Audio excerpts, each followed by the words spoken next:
আসসালামু আলাইকুম। সৌদি আরবে ড্রাইভিং করবেন, এই 7টি বিষয় জানা না থাকলে আপনার বিপদ। 1. সিট বেল্ট বাধ্যতামূলক।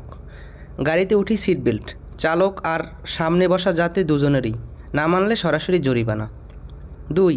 শহর এলাকার গতি। সৌদির শহর এলাকায় গতি সাধারণত 50 থেকে 80 কিলোমিটার ঘন্টা। স্পিড ক্যামেরা খুব সেন্সিটিভ, সুতরাং বাড়তি গতি মানেই জরিমানা। 3.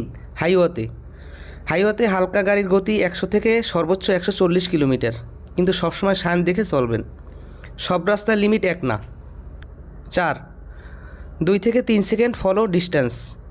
সামনের গাড়ির সাথে কমপক্ষে 2 থেকে 3 সেকেন্ড দূরত্ব রাখুন। এখানে গাড়ির ব্রেকিং খুব শক্তিশালী, হঠাৎ ব্রেক করলে বিপদ। 5. মোবাইল ফোন ভুলেও না। ড্রাইভিংয়ের সময় মোবাইল ব্যবহার সৌদিতে বড় অপরাধ, ক্যামেরা ধরা পড়লেই সরাসরি জরিমানা। 6. Blind spot check. লেন পরিবর্তন করার আগে সবসময় আয়না আর ব্লাইন্ড স্পট চেক করুন, কারণ এখানে গাড়ির গতি অনেক বেশি। 7. ইন্ডিকেটর ছাড়া মোড় নয়। মোড় নেওয়া বা লেন চেঞ্জ সব কিছুতেই আগে ইন্ডিকেটর দিন। হঠাৎ টার্ন সৌদিতে দুর্ঘটনার বড় কারণ। ড্রাইভিং শুধু দক্ষতা নয়, নিয়ম মানুন, নিরাপদে থাকুন। ভিডিওটা ভালো লাগলে লাইক, কমেন্ট ও শেয়ার করে দিন।